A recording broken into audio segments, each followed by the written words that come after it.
Bangalore rural, one of the most sharply watched, fiercely fought Lok Sabha seats in Karnataka.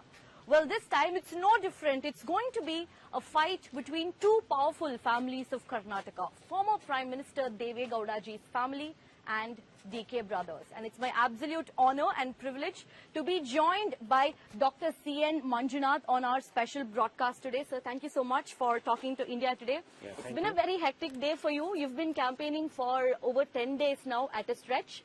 Bangalore rural is also one of the biggest Lok Sabha seats. You're talking about 29 lakh voters who will be voting for you or for DK Suresh. How has it been so far, sir? How has your campaign been? Yeah, now we have started campaigning for last 10 days. Now, because I am a BJP candidate, but in Karnataka, the BJP and JDS has an alliance as a part of an NDA.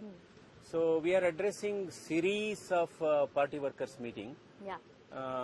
Both BJP and JDS workers are part of this workers meeting.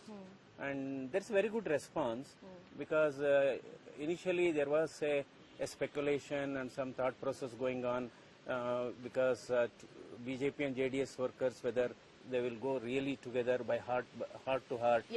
So in the last 10 days, what I have noticed, there is an overwhelming response from both BJP and JDS workers because now I am contesting on BJP ticket. I am a BJP candidate. So it's really, satisfying the way people are responding. In between, we are also, we have made some temple visits. Now some temple festivals are going on. Yesterday, I visited this Uliyur Durga temple festival. Unbelievable. There were nearly 1.5 lakh devotees. 1.5 lakh devotees in the middle of the night. So I am so overwhelmed. At least 70% of them were recognizing me as I was walking through that huge crowd. So are you fighting this election as former Prime Minister Deve Gowda's son-in-law, or are you fighting this as the cardiovascular doctor who touched millions of hearts? What are you fighting this as? What's your role? Heart in the heart, I was not at all interested in politics. Well, that's true. You know, sir, just before this interview, we were all watching your previous interviews and you were very vocal about one specific thing, that you were not going to dip your toes into politics no matter what. You just want to dedicate your life to service, to the people's service, and that you are not coming to politics. What changed, because I have served as a cardiologist in Sri Jayadeva Institute of Cardiology, one of the largest heart care destination in Southeast Asia. It's a public sector organization. So I was working as a cardiologist for 35 years and as a director of that institute for 18 years. So during my tenure, that institute has recorded, being a public sector organization, it has recorded 500% growth, and also the bed strength was increased from 300 to 2000. That makes it the largest heart care destination in Southeast Asia. And even as a director, my slogans were treatment first, payment next concept. And life is more important than the file. And the third is humanity is priority.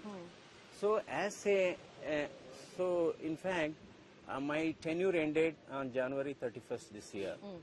So post-retirement, there were a lot of felicitations. Bangalore, Mysore and other parts of Karnataka. So it is just a coincidence. I got retired, then this felicitation started. People were very overwhelmingly appreciating my services because... well, that's true. You know, we've all been a witness to it. But then what happened? What changed, sir, for you people only started floating my name. So now you are retired. Why can't you join politics? So you have brought in some reforms in an affordable cardiac health care in the state. Why can't this service be extended to the entire country?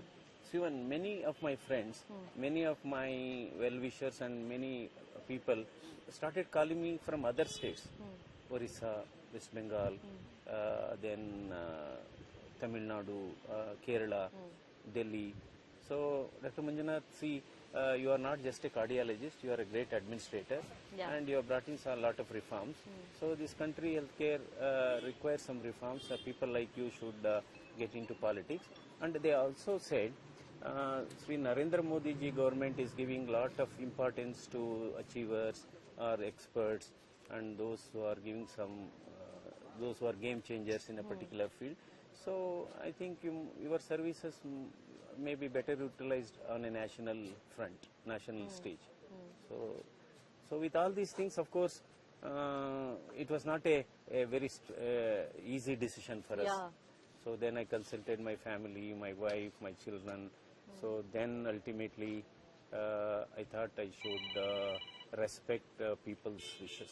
And Do you think this is an election between an intellect and a pakka politician? Is it intellect or pakka politics? Do you think it's the battle between these two? No, I don't want to comment much on that. So when we get into an electoral process, I think that sort of comparison may not work. So I think it is a election and it's a fight between two candidates. That's very interesting because your entire family, sir, is in JDS, but you chose to join BJP. Why, sir? No, actually what happened, first of all, as I said initially, I was not at all interested in getting into the electoral politics, number one. Number two, in this state, BJP and JDS is in alliance. So it is the decision taken by the high command of both the parties. See, regarding the constituency, regarding the party on which I have to contest, they have taken the decision. So it is nothing, I am not a chooser. Right.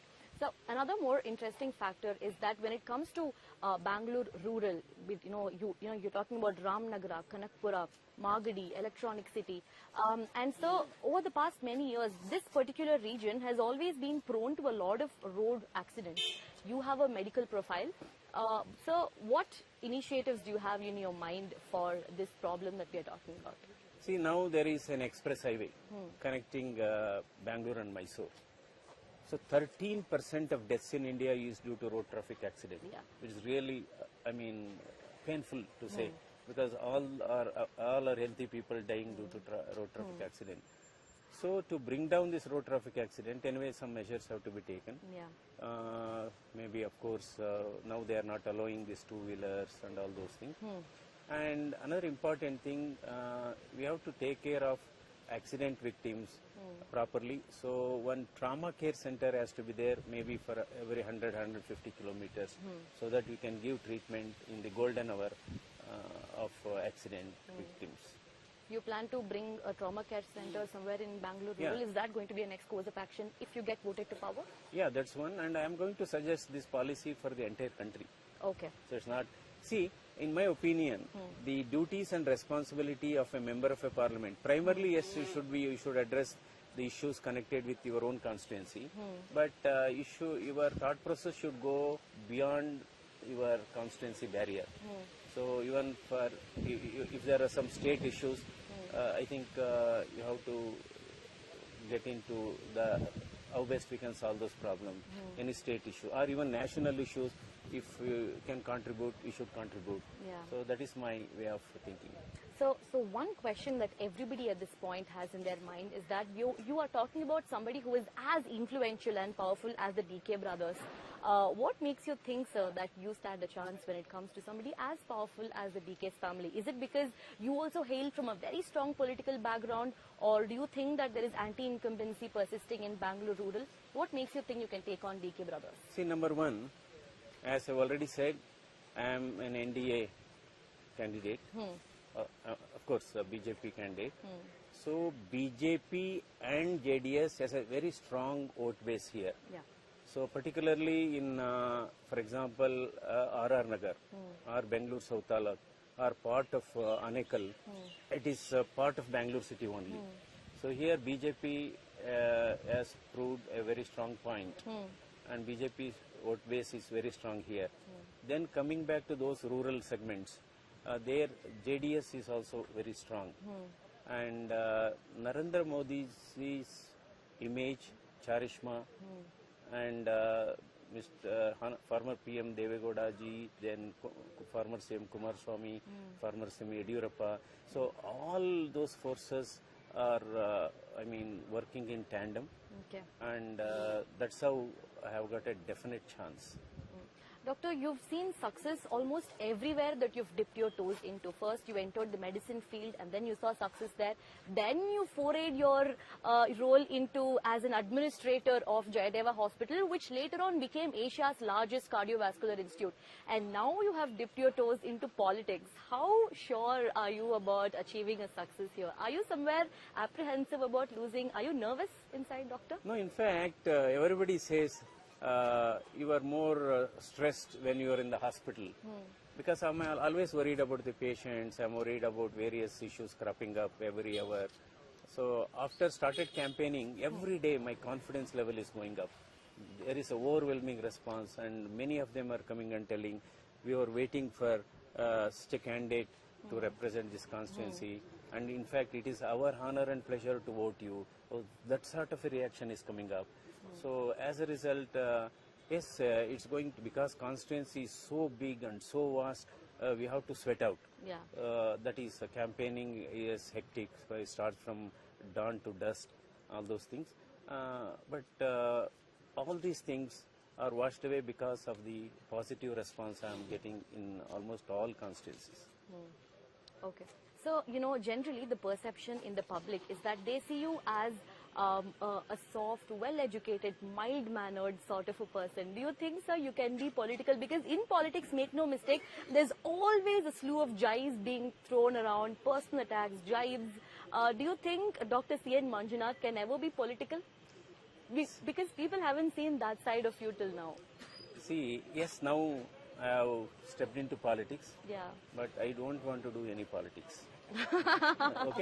Okay? So, although I am a politician now, Yeah. but I want to be little different from this thing, and I don't want to criticize anybody on personal basis. That is one. See, just because I am being soft and I am very humble and all, that doesn't mean a weakness. It is the way of respect, it is my culture. Yes. And it's not a weakness, it's my culture. And it's the way of showing respect to the others. But when it comes to a particular point, certainly we have to take care of all those things. Yes, definitely. And, you know, can we expect to see a different avatar of Dr. C.N. Manjunath now as a politician than what he was as a doctor? See, my objective of entering this politics is not to do politics, number one, is to do some service.